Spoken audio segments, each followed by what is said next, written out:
Assalamu alaikum bandiraɓe hettiyankoɓe ɓiyonkoɓe awa Pindi TV bisimilla moon e ruɓɓindu jandeli moɗon weltare min dañata e kala saaha e huccitay moon noon kadi min dañiri weltare oɗo subaka alhamisa hande koye ɗon tan yo Allah waɗanen jaam goto fof salminama inde ko noon manama e ƴettoɗe seren ɓe min jettaka e laal gotol calminama juura berta juuɗe ñaaga duwaw yuppo e Sénégal e aduna o foof haɗo mboros wawa holluden caggal jaam dumo e nder leydi meɗen Sénégal Mali Mauritanie Côte d'Ivoire Guinée Conakry Guinée Bissau aduna fof oɗon mboros holla en caggal ɗum noon no subaka fof addande on ko ɓuuri tengtude e jayndel ɗi hande noon ene jeeya ko ɓuuri tengtude e ɗiɗo jayndele oɗo subaka hande banggal politique ene naayi fayi toon saabu ne anda guila dimanche ha joni walla mbiyen semaine oɗo mo gonɗen ko semaine politique ɓe garte konngudi gardiɗo leydi ndi kono kadi sikke mabɓe kadi eko gandama gardiɗo leydi ndi wat ɗum to banggal premier ministre ko way noon kono kadi wat boniyankoɓe ganda pawama juuɗe ɗum ɗon nane nder jayndeli ɗi en batta sona udditirde jayde enquête oɗo subaka alhamisa hande dawri tan ko hollide natal gardiɗo leydi ndi ne jogui téléphone e junggo muɗum ɓe mbi noon kamɓe jayde nde ma gardiɗo leydi ndi lip koye kewɗe walla mbiyen ma taj koye kewɗe ɗum ɗon noon woni tan e banggal makko politique walla no campagne o yaari ni ine sikkama woɗɓe gandama itta e place ji mumen woɗɓe pawe ɗum ɗon noon ɓe mbi ɓe gandin ɗum tan koye conseil des ministres dañɗo hanki ɓe mbi noon kanko Amat Dansokho ma colloque mawɗo waɗe ɗo e Dakar oɗon colloque noon ko kanko jogori innirede ɗum wiyete ɓe mbi bulletin ji blanc to diwan mo ganduɗa kañum woni diwan mo Touba bulletin ji blanc ɗi ƴewtidama no wayi hewde toon yette e urne ji ɗi ha joni garen e jayde quotidien le quotidien ɓe mbi gardiɗo leydi ndi koye nani ƴetti temps mum walla mbiyen nani jooɗi ne miijo ne waɗa CCC gam tan ƴewde holmo toɗɗoto gam wona aga premier ministre leydi meɗen ha joni tan ɓe mbi ɓe koye mum ɓe ganduɗa ɓenno bokko yeewi askan wi yane dow mumen sarenaki ma gardiɗo leydi ndi yane dow mum janndo e dow Ahmed Aidara kay woni yete maire mo tan maire mo ganduɗa kanko woni Racine Talla kanko Racine Talla noon o suuti konngudi fanude tan e Ahmed Aidara widemo tan jogade mairie wona wadde revue de presse olof ɗum woni konngudi makko kamɓe joguiɓe noon défense leydi meɗen mana ko faye banggal tan arde banggal tan yete dandude en woni militaire uji ko way noon kamɓene ɓe cuuti konngudi moɓe fande askano saabu ɓe mbi won vidéo ji ɗo joni gonɗe e nder leydi ndi ko ɗum ɓe woni ko ɓe jiiɗa ina hollire ɗum saabi ɓe cuuti konngudi moɓe faade ɓe ganduɗa kamɓe goni yimɓe leydi meɗen Macky Sall ha joni e tan ari e jayde l'observateur kankone hollitama tan ɓe mbi dossier ji nani dow table makko aɓe parana ɗum woni darnude tan gouvernement mo ganduɗa dañata premier ministre ɗum ɗon noon ɓe padanno ko ha élection ji ɗi ɓenna ɗo joni o huccite tan ɓe ganduɗa kamɓe goni jagorde leydi ndi ɗum ko hanki wonno e conseil des ministres wiide makko tan amona parana addude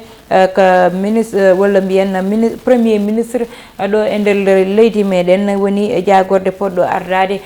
jagorde gonde e nder leydi meɗen ha joni ɓe mbi yeewi askan wi kañum holliti hoore muɗum tan e victoire uji dañi e nder leydi meɗen Sénégal ɓe mbi ɗo joni noon kamɓe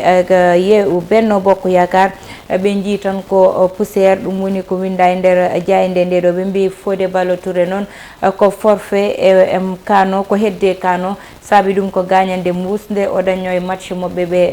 ɓe mbaɗanno hakkude moɓɓe e Cap-Vert jayde Vox Populi ko hen gareten ɓe mbi candidat yeewi askan wi noon ɗo joni aɓene ɓuura wuttude e jeygol ngol ne ɓuura boyde ɗum ɗon noon woni konngudi moɓe nder jayde Vox Populi saabu kanko docteur Babacar Diop docteur Ousmane Diagne e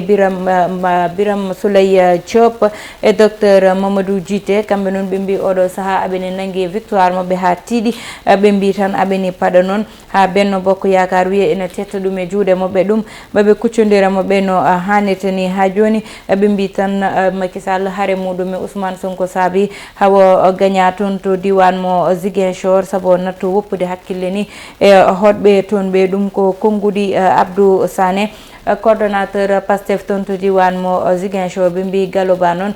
kañum to diwan mo Bawol to kañum tan yaltini hen Benno Bokk Yakar saabu kanko gañi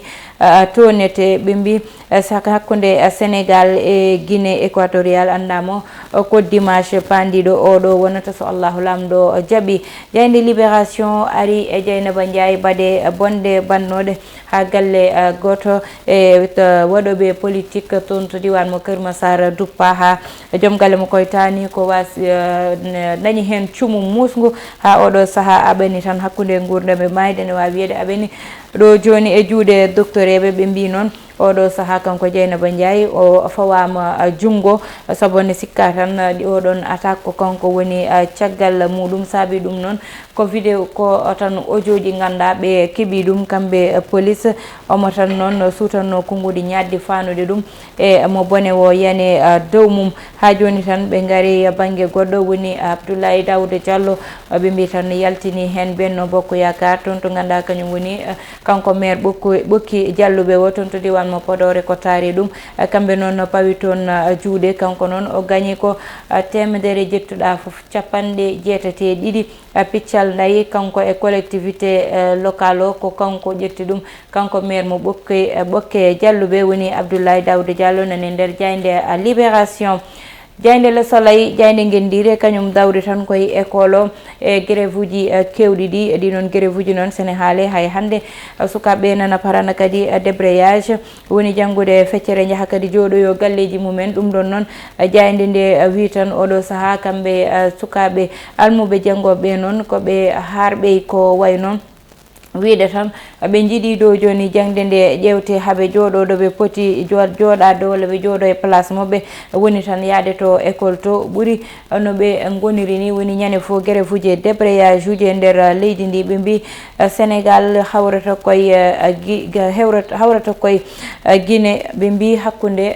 baroɗe men de e Guinée équatorial ɗum ɗon noon quart de finale foti wonde anda tan ɗo joni Sénégal hakkude muɗum e Guinée équatorial ko dimanche wonta wona quart de finale woni noon match mo ganda oɗo saaha ina anda jogorani wonde match bebɗo saabu goto fo yitta ko yaltude hen. Jayde Las kañum hen gareten gardiɗo leydi wu on ji natal mum ina moosa kanko noon o wi tan oɗo saaha amona dari gam miijade no darori hawo ƴewto kadi élection ji ɗi noɓe mbaɗi ɓe mbaɗa tan réunion mawɗo moɓe pottata kamɓe fof ɓe ƴeewa élection ji ɗi koɓe dañi hen e koɓe perdi kono kadi ɓe ƴooɗo ɓe jewtida koye mabɓe ɗum woni ko Jayde Las addi e oɗo subaka ɓe mbi Abdoulaye Thimbo noon kañum tan gañi toon to diwan mo Pikine Yewwi Askan Wi o dañi capanɗe naye jeetati ujunere pawgal temeɗɗe 250 ɗum noon woni tan daaɗe ganda o dañi ɗum wallu askan wi dañi 46 336 voix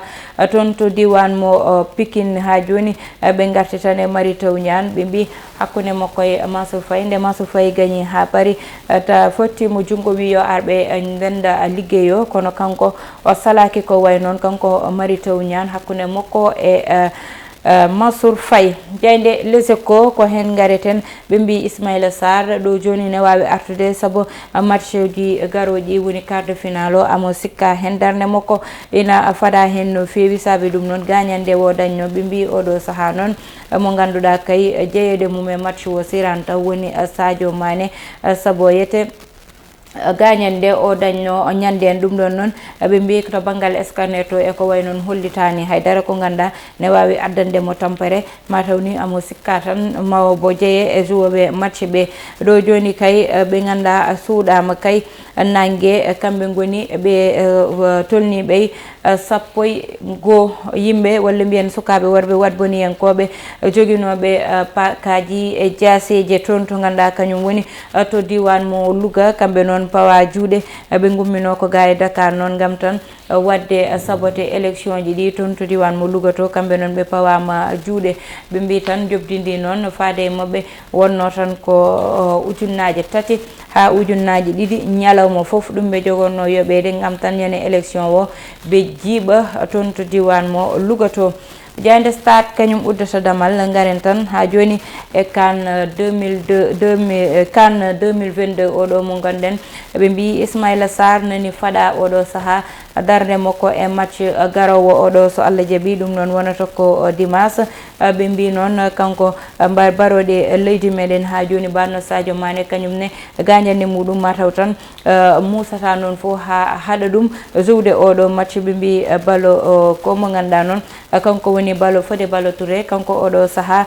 ko baɗɗo out complètement mana o watta ko hedde kano o jouwata ɗum saabi ɗum ko gañande mus nde ganduɗa o dañi ɗum ɓe mbi Mali e Guinée équatorial noon kamɓe oɗo saaha tan kamɓene aɓena daari ɓe mbi yete ɗo joni match uji keddiɗi hakkude Côte d'Ivoire e Mali kamɓe paɗete kadi oɗo saaha ɓe mbi ko ɓeɗon diɗo kooti guure mumen saabu ɓe poolama tigui walla mbiyen ɓe liɓama tigui ɓe kooti koyɗi konnguɗi mbiyeten udden banggal ruɓindu jaydeli meɗen oɗo saaha ko ɓurno tengtude jaydeli diyete ɗum noon en batta sona uddide eɓɓore wonde faade tan e banggal gueɗe rendo e oɗo subaka hande gueɗe rendo meɗen noon haalata tan koye ɓeɗo fodɓe 11 gangster uji ko noon windira e nder jayde Les Échos kamɓe ɓeɗo noon ɓe pawama juuɗe saabi ɗum ko wiya tan ko ɓe guittano ko ɗo e diwan mo Dakar fanede toon to Louga to gam tan jiibde élection ji ɗi ɗum ɗon fo noon ƴeewon e ujunnaje 2 walla ujunnaje 3 par ñalawma neɗɗo yoɓe ɗum waɗa bonande nde ganduɗa ma addan neɗɗo safrade balde walla mbiyen lebbi itta safra hoore mum kadi ko ɓuuri ujunnaje 10 walla ujunnaje 20 ko ganduɗa waɗi triplé ko an ko joɓaɗa ha jaɓɗa yaade wadde ɗiɗon bonandeli beele ina jari ɗum beele hande ni ina jari neɗɗo jettede tan nawede gam waɗede sabotage saabu so naggama hande an mo ganduɗa an waɗi ɗum o indema walla wonta labde ɗon walla wonta yodde ko way noon ɗum ɗon noon woni ko ganduɗa hande ne fo ƴewtina e nder leydi ndi so élection ji dañi walla dille dañi saabu ɗiɗo élection ji ko élection ji ganduɗa ñande fo en kalanno ɗum ɗo élection ji kewɗi dille ne hewno dille ne hewno naggodire ne hewno haare ne hewno musibbaji ha tengti oɗo musiba mo ganduɗa ko kañum wattidi hen galle weddede ko ganduɗa ko kañum woni ndelam kuɓɓam ha galle huɓɓi ha neɗɗo yette ɗeesi hen wasde fittadu muɗum cukalel ganduɗa daari tan koye duuɓi 3 dañi hen gañadila hande nani hôpital kañume tanum kañum nene tolne duuɓi 60 ko rewi kañumne nani hôpital leeli beele politique ene jaari ɗum ummoɗon kadi faye kadi nangueɗa naweɗa cokeɗa sa sokama ko jignaɓe ma tan tampata hen saabu kamɓe pinata ɓe nawa kaccitari kamɓe nawata bottari kamɓe nawata hirande kono kadi ko kamɓe haqqillaji mabɓe fo owata saabu wiyede ɓi kaari sokama tan hande welani ɓerde ko ɗum noon foti hande sukaɓe darade ƴewtade darde mumen e nder leydi ndi saabu haɓanade parti muɗum walla haɓanade leader muɗum wona ƴettude cabbi walla jasiji ko ƴewde ko leader o wawi e ko leader o wawani askan muɗum ka kala ɗum walla mbiyen kollita ɗum